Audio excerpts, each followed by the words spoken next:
na mali yako. Haleluya. Bwana Yesu apewe. Mheshimu Bwana kwa mali yako na kwa malimbuko ya mazao yako yote. Malimbuko ya mazao wakati mwingine huwa ni uzao wa kwanza katika faida ya kwanza katika kile umepanda. Haleluya. Hiyo ndio inaitwa malimbuko. Kwa njia nyingine na uzao wa kwanza. Unapanda msimu huu, unapata mavuno. Yale mavuno ya kwanza imekauka, unastahili kumtolea Bwana. Unastahili kumpe Bwana hayo malimbuko kwa uzao wa kwanza. Na utendao jambo hilo, hakika Bwana majeshi atakubariki ukiwa nyumbani, atakubariki ukiwa mjini, atakubariki endako, atakubariki kako, atakubariki na zaidi ya yote atakulinda. Na ndipo nasema ya kwamba watakuja na njia moja lakini wanakimbia na njia saba. Wanakuja kufanya nini? Wanakuja kukunyanyasa, wanakuja kukutesa, wanakuja kukujaribu, lakini ni kwa sababu unamtolea Bwana, naye Mungu anaachilia malaika. Naye Mungu anaachilia malaika wanakulinda wewe. Ni kwa sababu unafanyia kazi Mungu sawasawa na mali yako na pesa zako na nguo zako na kila kitu kunacho. Haleluya. Mstari wa 10 nasema, ndipo ngala zako zitakaponjazwa kwa wingi. Haleluya. Bwana Yesu apewe. Mungu anasema kama utamtumikia na mali yako. Mungu anasema kama utamtumikia na pesa zako. Mungu anasema kama utamtumikia hata na mwili wako. Haleluya.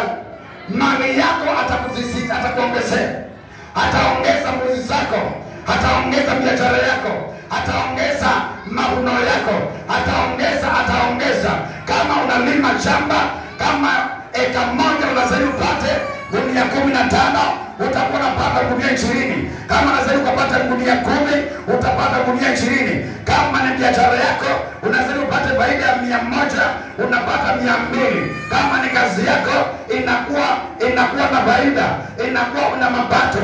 Ni kwa sababu Bwana atatuma malaika wakapata kulinda mali yako, wakapata kulinda kazi yako. Hata kama ni afya yako, Bwana atatuma majeshi wakalinda kazi yako. Sasa ni kwa sababu gani? Ni kwa sababu unamtolea Bwana, ni kwa sababu unamtumikia Bwana. Haleluya. Bwana Yesu apewe. Jana nilikuwa nikisoma hayo maandiko na Mungu akanirudisha mambo ya ajabu ambao tunastahili kufanya na tufanye kuhusu kutoa. Na Mungu akaniambia kuanzia leo nataka uongee bila haya mambo haya ya kutolea Bwana. Na akaniambia sio faida ya kwako, ni faida ya wale ambao wanasikia. Hapa tuuzi maji, hapa tuuzi chumvi, hapa tuuzi mafuta, hapa tuuzi valio, wala tuuzi nguo, wala tuuzi kendo. Hapa tunamuuza Yesu. Na tukimuuzia Yesu na utembee sawasawa na kanuni yake, na kuambia huyu Yesu atakutendea, na kuambia Yesu atakuona wewe, na kuambia huyu Yesu atakubariki. Bwana Yesu apewe sifa. Haleluya. Kwa hivyo Mungu anasema, hebu nisomee mstari wa 10, alafu komea hapo kuna koma. Usimalize. Haleluya. Methali 3:10.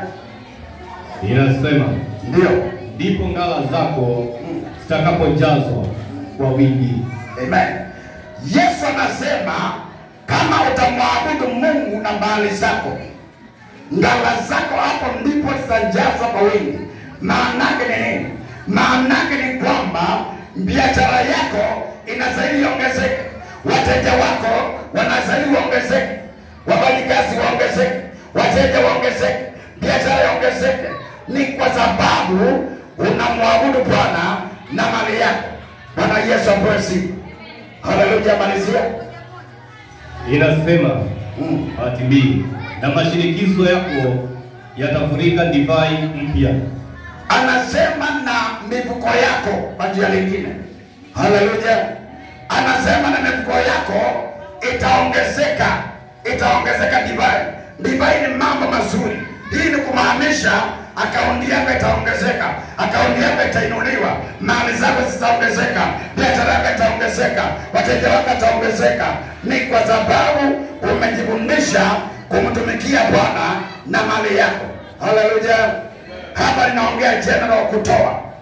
Haijalishi kwamba tutatoa ni kwa ajili ya rendi, ni kutoa, ni kutumikia Bwana.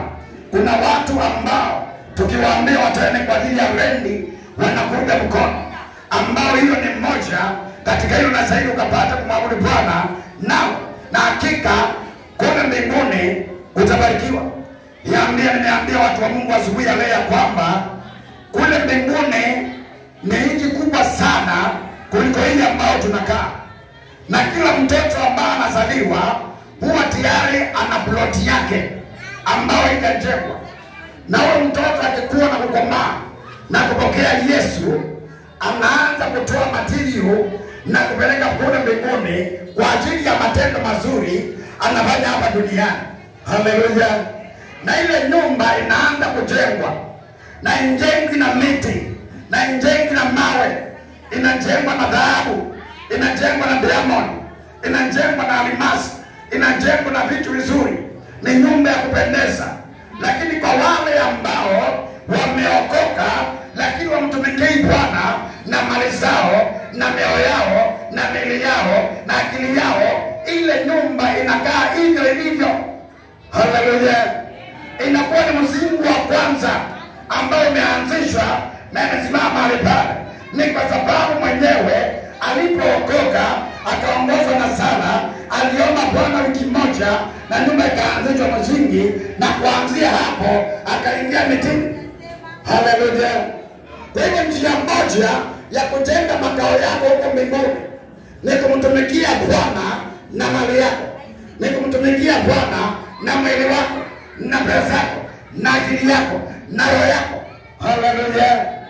Na ndio sababu Mungu akaongea zamani za kale kupitia mtu wake ambaye anaitwa Solomoni, ambao aliandika maneno ya hekima, akasema ya kwamba katika mstari wa 10 ndipo ya kwamba divai yako itaongezeka, ndipo ngala zako zitaongezeka, ni kwa sababu umemtolea Bwana.